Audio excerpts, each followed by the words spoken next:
So in this tutorial, I'm going to walk you guys through, how you could render a waterfall in pen and ink. Again, like I always stress in most of my tutorials, I always have basic forms in mind. It's just really useful. Okay. Now with water's a little tricky, and the thing is, especially with pen and ink, it's easy to over render. All right, it's easy to end up using too many lines. You end up doing too much work. You have to rely a lot on suggestions sometimes. So for example, okay, in general, like with a waterfall, when I generally do something like this, I am picturing it in terms of a cylinder, like so. All right, so with a cylinder you have, could be strokes like that, or it could be strokes like that to, pretty much render it, right? Now imagine a cylinder with a wider cylinder, right, with a greater diameter, and it's something like that. That's essentially the basic idea behind drawing like water, okay? Because you're essentially imagining something, a form like wrapping around something, right? It's like imagining something like this. So you have strokes at one point and like right here, and this can continue just like this, and that's in a nutshell what you're doing. Okay, but of course the eye will perceive it as falling water. Now and you'll see how I'll do it here with where the splashes are, like where the water actually falls on the little still or calm water here, and there's this big splash. I'm really just using, like imagine like you're drawing clouds, and these are the types of forms that I'm using. So it's really like, forms like that. All right, and maybe overlapping them. But that's essentially, what's going on at the bottom. And then you may use, and then because the water is splashing, so you'll have little, drops of water and splashes of water all over the place. And, creating this kind of a mist. And see, that already creates that kind of effect, okay? Because that's what you have to remember. With pen and ink, you just do more suggestion and the eye takes care of the rest. Don't try to draw exactly what you're seeing. You're really drawing just enough to create the illusion that you're seeing that thing. Okay. Now with the rocks, just like in that tutorial I showed you, if you can draw a block like that, you can easily draw rocks. Okay. So all the rocks, you notice I'll draw up the little sides here, have basically they have this in mind. All right. They just have a basic block in mind. Maybe a variation, maybe a combination of different parts and so on, but that's essentially what it is. Right. So let's go into it. And with this basic idea, you can pretty much draw waterfalls from your imagination. So I just sketched it in pencil, just as a little groundwork for my pen. All right, so this is where the splash is. Maybe you can barely make it out, and the rocks are here because I sketched it really lightly. Now I'm going to go in and put in where the waterfall begins. So here's like a rock here.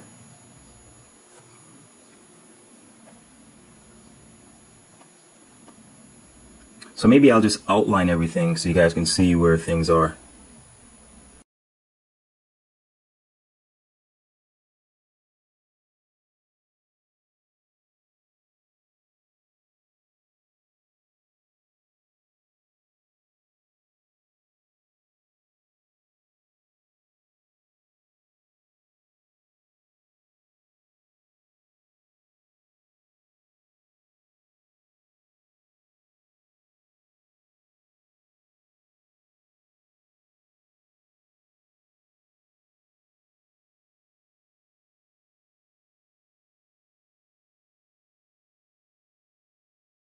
Now if you notice, I didn't really draw anything here yet because you have to be a little careful when you're putting this in, because I want to have the little splash and so on be a little clear for you guys to see.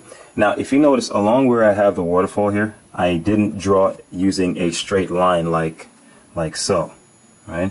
I kind of like had it broken up, see, like that. See, this gives the illusion of movement, okay? When you have a broken contour as when you do like that. And this is more realistic because where the edge of the waterfall is, there's no real straight line like that. It's more like, you know, something like that. It looks a little fuzzy because water is splashing in and out and so on, okay? And the water is moving, okay? So that's pretty much what I'm doing here by just not having a straight dominant line at the edges, okay? Now, so I'm going to go in and layer in the first set of lines. I'm going to do it pretty much just like you see here, okay? But I'm just going to do it a little bit slower and more orderly because you want the lines not to be random like so. You know, you really want them to be, you know, pretty close together. And that's where practicing your strokes is important, okay? So I'm going to put the first set of lines at the top.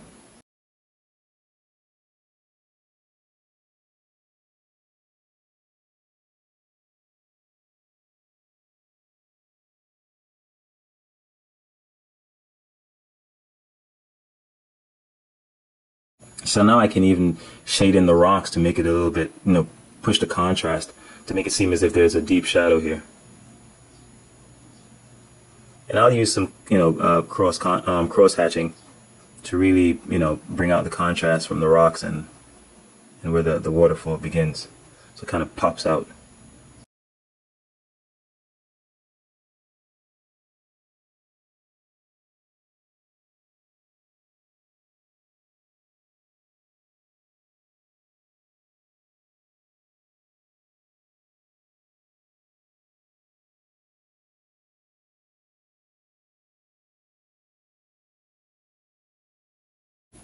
Essentially, you're doing just like this. You have an area of lines and you have it a little clear area, then another, you know, and that's essentially what you generally see with water because of like the rocks under it, you know, and you're seeing through and you're also seeing the shadows of what's underneath it, right? So that's essentially what the lines are reflecting.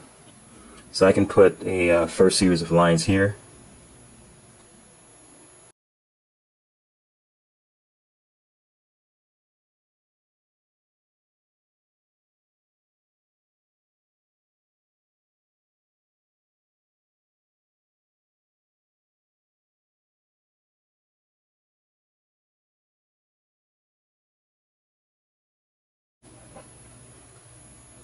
Now, I'm going to put the next like lines like this at the bottom, but I'm going to draw the splash first before I actually put it in because I want the splashes to overlap the lines. Okay, so that means I can draw the lines behind the splashes because I want to seem as if not just like I don't want it to appear as if just like clouds are in front of the lines falling behind them like that. I actually want the little, you know, droplets and splashes to show in front of it.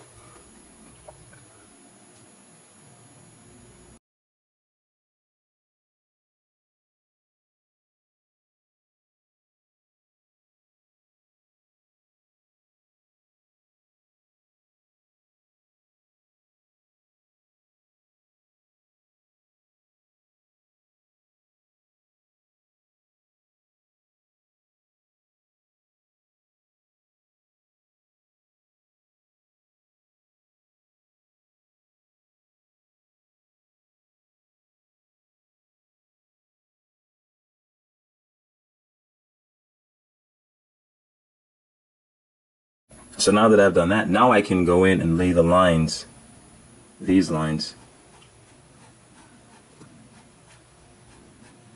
in.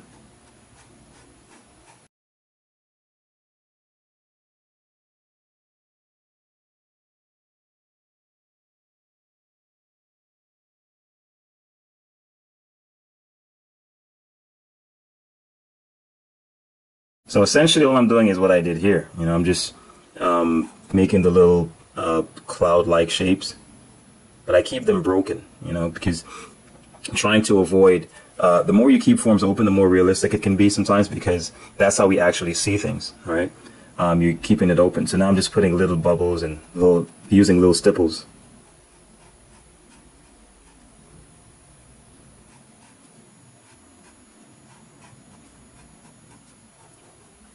Now, just to make the water pop a little bit, now I'm going to put in some deep shadows in these areas. So this is like the inner side of the rocks. That's against the water. So I'm using cross hatching here to kind of show them up.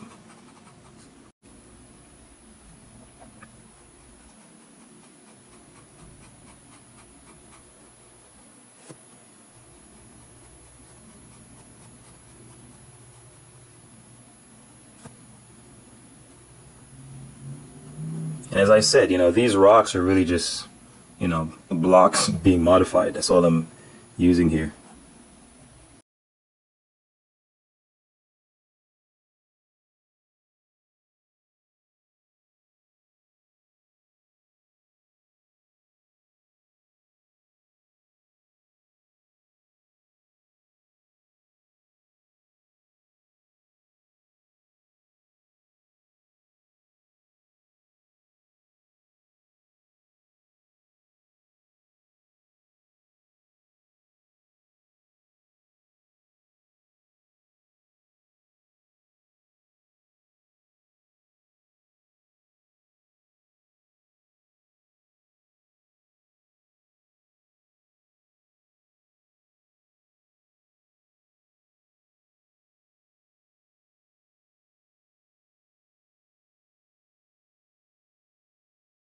The main thing to take away from this is that you're using basic forms, even here. And notice what I'm doing here. To create a consistency with, if a block were here, like so, right? And a block were on this side, like so, and they were receiving the same amounts of light, this one, or the same direction, just they're in the same lighting. So this would be, the light is like this. So this would be the dark side, the light side, the middle side. All right. The same thing with this. This would be the dark side, the middle side, and the light. So as a result, rocks on this side are following this. See, light, middle, dark, light, middle, dark. So lights on this side, the ones that would be inside would be light, and the dark side would be on this side. See, so these would be all middle forms or middle value. See, and that's how you try to keep consistency in your drawings. It may not seem like a big deal, but the eye picks up on stuff like that, like subconsciously. That's like when you look at a drawing and you can't tell what's wrong, but you know something is. It's generally little things like that. So here's, where the water will settle, and you can pretty much, pick your little area where you want that. And all I'm doing here is just doing this. I'm just drawing horizontal lines. That's essentially what I'm doing. What I will be doing here. So this is where, the water is calm. And now it's settling.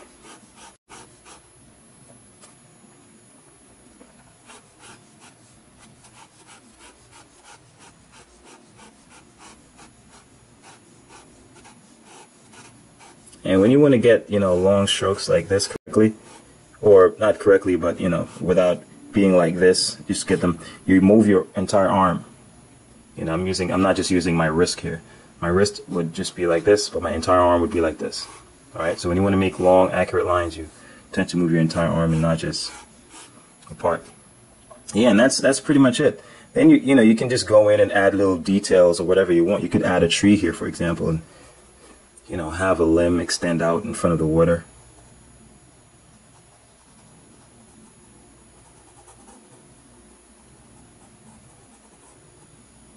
It's up to you how you want to deal with it. You can have plants,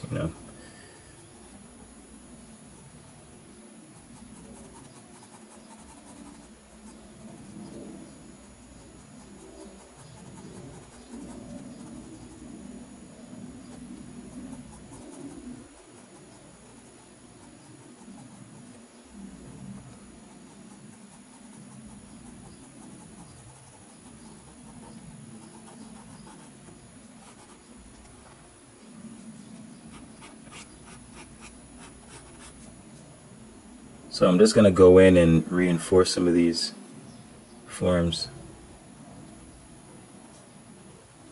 But that's essentially it, the basic idea. As I said, you think of the waterfall as cylinders, and it will be easy to draw, okay? And, it's like a cylindrical form that you unwound like this. You know, so it's like you unwound it, and then you're just imagining the little sinuous forms, and the rocks are essentially just blocks that you're you know, modifying to create rocks, and that's it.